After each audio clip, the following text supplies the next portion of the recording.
Hello friend, good morning. आपका हमारे channel में स्वागत है।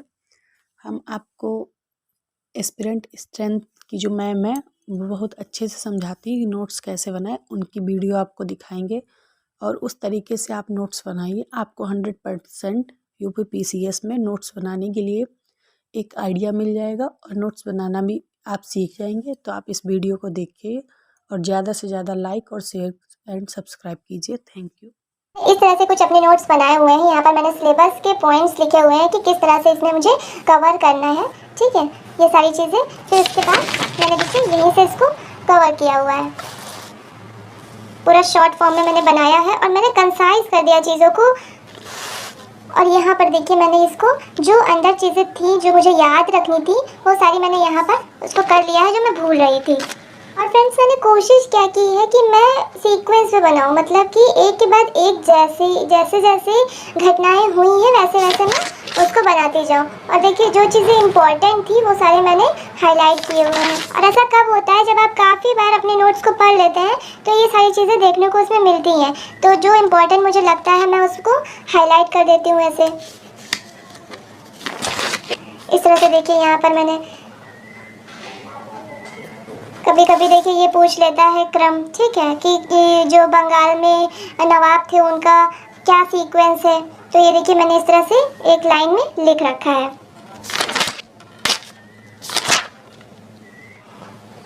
फ्रेंड्स से देखिए यूरोपीय कंपनियों का आगमन है, उसका मैंने सीक्वेंस से लिख रखा है। कौन से पहले आई थी, किस ईयर में आई थी, कहाँ पर पहले कंपनी बनाई थी। ठीक है, इस तरह से करके फिर उसके बारे में थोड़ा सा ब्रीफ करके लिख लिया है। ठीक है, ये देखिए सब। फ्रेंड्स देखिए यहाँ पर मैंने इस तरह से जो क्वेश्चन बनते हैं इंपॉर्टेंट होते हैं कि first Anglo Mysore war, second, third, fourth, और इसमें किसके अंडर में हुआ था, उस टाइम पर कौन गवर्नर जनरल था, किस ईयर में हुआ था। ठीक है, और किस तरह से कौन सी उसमें संधि हुई थी। तो ये सारी चीज़ें इंपॉर्टेंट है और इसको मैंने बस यहाँ पर इस तरह से नोट किया हुआ है। और इस चार्ट को मैं एक बार देखूंगी और मुझे वो चीज़ें याद आ जाएंगी। तो बताइए मुझे टाइम कम लगेगा कि नहीं लगेगा रिविज़न में। इस तरह से आप भी कोशिश करिए कि बनाइए कंसाइज करते हुए कि टाइम कम लगे आपको रिवाइज करने में, ढूंढना ना पड़े कोई चीज़। ये देखिए मराठा इम्पॉर्टेंट है। ठीक है, तो मराठा के जो केंद्रीय प्रशासन था उससे क्वेश्चन बनते हैं कि उसमें शाही पत्र व्यवहार वाले को क्या बोला जाता है, विदेश या राष्ट्र मंत्री को क्या बोला जाता है, ऐसे भी क्वेश्चन बनते हैं। तो मैंने यहाँ पर ऐड कर लिया है। और देखिए क्या होता है जब घटना चक्र मैंने पढ़ा तो उसमें मुझे उसके बाद जो चीज़ें इंपॉर्टेंट लगी इस तरह से मैंने पेपर्स को ऐड करके अपने उसी जगह पर लगा लिया जहाँ पर मैंने पहले मराठा पढ़ा हुआ था। ये देखिए मैंने ये चैप्टर अपना कंप्लीट किया था, उसके बाद यहाँ पर मैंने घटना चक्र जब पढ़ा तो मुझे ये चीज़ें इंपॉर्टेंट लगी। ठीक है, और मुझे ऐसा लग रहा था कि मैं हो सकता है भूल जाऊँ इसे, तो मैंने यहाँ पर इंपॉर्टेंट कर इसको ऐड कर लिया। ये देखिए यहाँ पर मैंने ये भी लिख रखा है कि पीसीएस में ये क्वेश्चन आया हुआ है। ठीक है, तो इससे क्या होता है, हेल्प मिलती है और ये चीज़ें याद रहती हैं। ये देखिए फ्रेंड्स 1857 के वॉर का जो भी चीज़ें यहाँ पर है मैंने उसको लिख लिया है। ठीक है, और मैं बस इसको एक बार देखूंगी और मुझे याद हो जाएगा। देखिए यहाँ से भी क्वेश्चन बनते हैं कि कब दिल्ली में लाल किले पर पहुँचे थे सैनिक और कब लखनऊ में बेगम हजरत महल ने इसकी शुरुआत की। ठीक है, तो ये डेट वाइज भी क्वेश्चन आते हैं, इस वजह से मैंने इसको यहाँ पर लिख लिया है। ठीक है, ये देखिए ये डेट वाइज क्वेश्चन आते हैं। जो चीज़ें इंपॉर्टेंट थी घटना चक्र में थी मैंने पहले से लिखी हुई थी, तो मैंने बस इसको वहाँ पर इम्पॉर्टेंट मार्क कर दिया है। ये देखिए जो भी गवर्नर जनरल थे उनकी टाइम पीरियड में जो चीज़ें इंपॉर्टेंट हुई थी वो सारी मैंने यहाँ पर लिख ली हैं। और फिर मैंने घटना चक्र जब पढ़ा तो मुझे ये इंपॉर्टेंट लगा तो मैंने ऐसे करके उसको ऐड कर लिया अपने नोट में। ये देखिए सारी चीज़ें मैंने किस तरह से कंसाइज करके लिखी हुई हैं, आपको दिख रहा होगा। ये देखिए सब यहाँ से देखिए लास्ट ईयर क्वेश्चन आया भी था।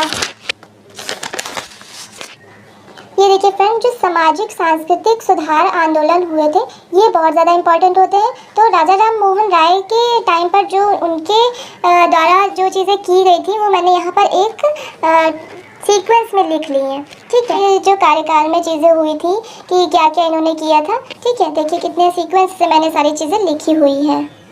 फिर ये देखिए मैंने यहाँ पर चीज़ें समझा के अपने समझ के लिखी है। जो भारतीय राष्ट्रीय आंदोलन था वो कितने चरणों में हुआ था, कौन कौन से चरण थे। ठीक है, ये चीज़ें मैंने लिखी है और इसी के अंदर में मैंने अपने नोट्स बनाए हुए हैं।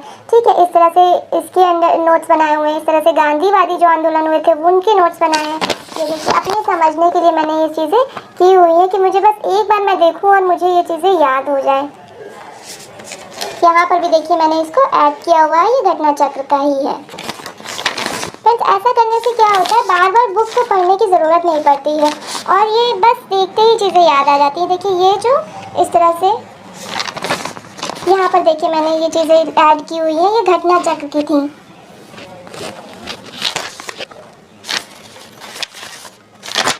ये देखिए मैंने कांग्रेस का पूरा लिखा हुआ है एक ही पेज में कि कब कौन अध्यक्ष बना हुआ था। फ्रेंड्स, कोशिश करिए कि आप खुद से नोट्स बनाइए। एक बार आप नोट्स बना लेंगे ना तो वो सब्जेक्ट्स आपके लिए इतना ज़्यादा इजी हो जाएगा कि बार बार आपको बुक नहीं पढ़नी पड़ेगी, पहली बात। और दूसरी बात ये होगा कि आप बहुत ही ईजिली उसको रिवाइज कर लेंगे।